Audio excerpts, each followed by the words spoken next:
What if I told you that one aircraft design decision made in a corporate boardroom would eventually claim over 600 lives? In the golden age of jet travel, when engineers were racing to revolutionize how we crossed continents and oceans, McDonnell Douglas unveiled what seemed like the perfect airplane. The DC-10 promised to democratize wide-body travel, bring in spacious comfort and transcontinental range to airlines that couldn't afford Boeing's massive 747. But behind the gleaming fuselage and powerful engines lay a story that would transform aviation safety forever. This wasn't just about mechanical failure or bad luck. This was about corporate pressure overriding engineering wisdom, about warnings ignored and corners cut in the ruthless competition for market dominance. Before we dive into this cautionary tale, make sure you're subscribed to Orphiq. Hit that like button and drop a comment telling us what aviation topic you'd like us to explore next. The race to fill the sky. Picture the aviation landscape of the late 1960s. Boeing had just stunned the world with their colossal 747, a technological marvel that could carry 400 passengers across oceans. Yet for most airlines, this giant represented an enormous financial gamble. They needed something revolutionary, but practical. Something that could fill the gap between narrow-body jets and the jumbo. This was the golden opportunity that sparked one of aviation's most intense competitions. McDonnell Douglas saw their chance to dominate the market with an audacious three-engine design, while European newcomer Airbus quietly developed their twin engine, and Lockheed refined their elegant L1011 TriStar.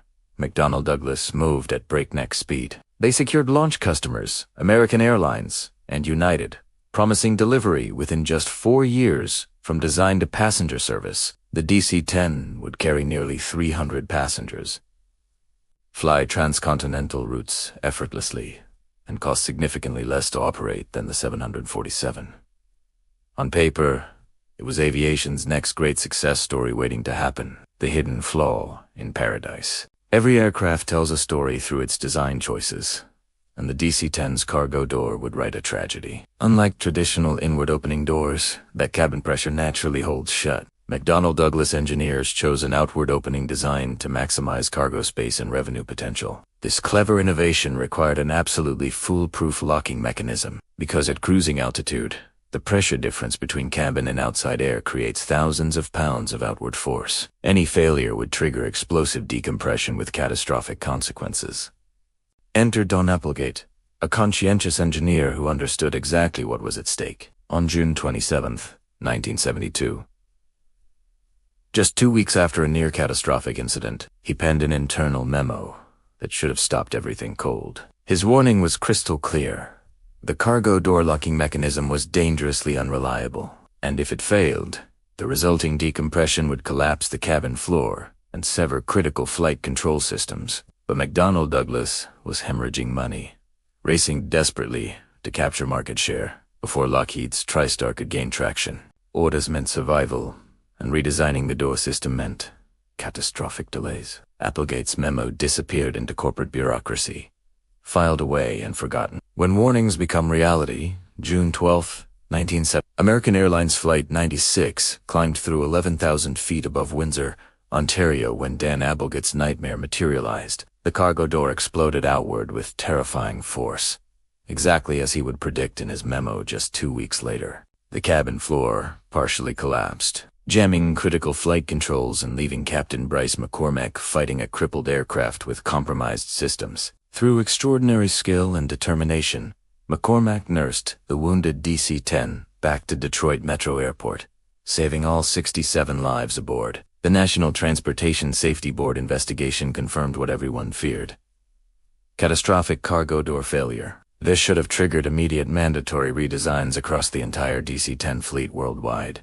Instead, McDonnell Douglas implemented what they called fixes, installing small viewing windows so ground crews could visually verify door latching and strengthening vent valves. These weren't mandates, just advisory bulletins and suggestions. The fundamental design flaw remained completely unchanged. For nearly 2 years, hundreds of DC-10s continued flying with this known, documented vulnerability, a ticking time bomb at 38,000 feet. The day aviation changed forever. March 3rd, 1970. Turkish Airlines Flight 981 pushed back from Paris-Orly Airport on what should have been a routine Sunday morning hop to London. 346 passengers and crew settled in, unaware they had just 13 minutes to live. In the cargo hold below, a ground crew member struggled with the complex door mechanism. The latches appeared closed.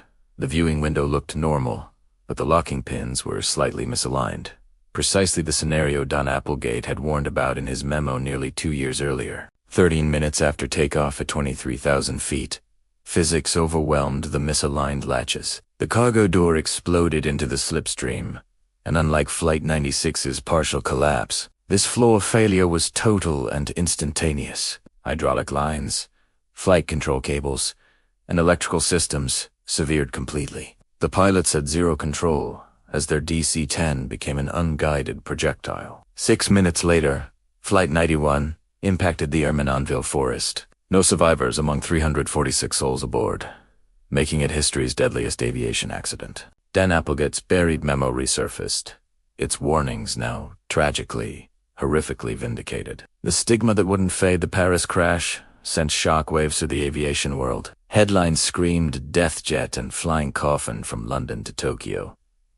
Passengers worldwide refused to board. DC-10s, with travel agents reporting up to 30% specifically requesting alternative aircraft when booking flights. Some airlines quietly stopped announcing aircraft types for DC-10 flights, referring only to flight numbers. McDonnell Douglas scrambled desperately, completely redesigning the cargo door system with redundant latches, backup mechanisms, and cockpit warning lights. By late 1974, the DC-10 returned to service with genuinely improved safety systems. But public confidence was shattered beyond repair, and fate wasn't finished. May 25, 1979. American Airlines Flight 191 began its takeoff roll from Chicago O'Hare when witnesses watched something impossible happen. The left engine separated completely, tumbling across the runway. The separation severed hydraulic lines, creating catastrophic aerodynamic imbalance. 31 seconds later, all 271 aboard perished, plus 2 on the ground, bringing the total to 273 fatalities. America's deadliest aviation accident, a record that stands today. The revolution that killed the Trigit while McDonnell Douglas fought their public relations nightmare. Aviation technology was evolving rapidly beneath them. Remember ETOPS?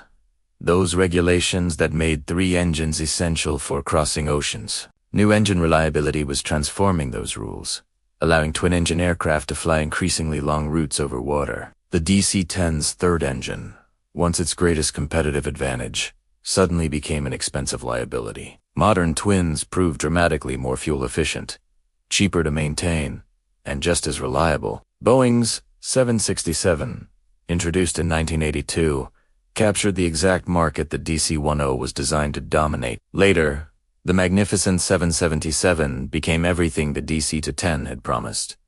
Efficient, reliable, trusted, and beloved by passengers. The Trigit market didn't just decline, it collapsed spectacularly. Lockheed, already struggling with weak TriStar sales, announced their complete exit from commercial aviation. By 1984, DC-10 production halted. McDonnell Douglas launched the MD-11 in 1990, essentially a modernized, stretched DC-10. But it arrived too late and underperformed promises. The company that believed the DC-10 would secure their dominance merged with Boeing in 1997, ending 76 years of independence. Here's the remarkable irony of the DC-10 story. The aircraft that became synonymous with tragedy found unexpected redemption in cargo service. FedEx discovered that the unusually large cargo hold, designed to compete with passenger aircraft, made the DC-10 perfect for freight operations. Away from public scrutiny, reliability improved dramatically.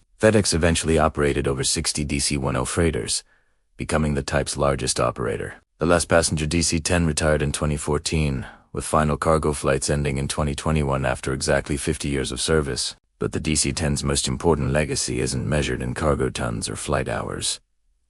It's measured in lives saved through transformed safety culture. Don Applegate's ignored memo became required reading in engineering schools worldwide, teaching the critical importance of listening to safety concerns regardless of commercial pressure. Aircraft certification became exponentially more rigorous, with redundant safety systems now mandatory. Modern aviation's remarkable safety record stands on lessons written in the DC-10's tragic history.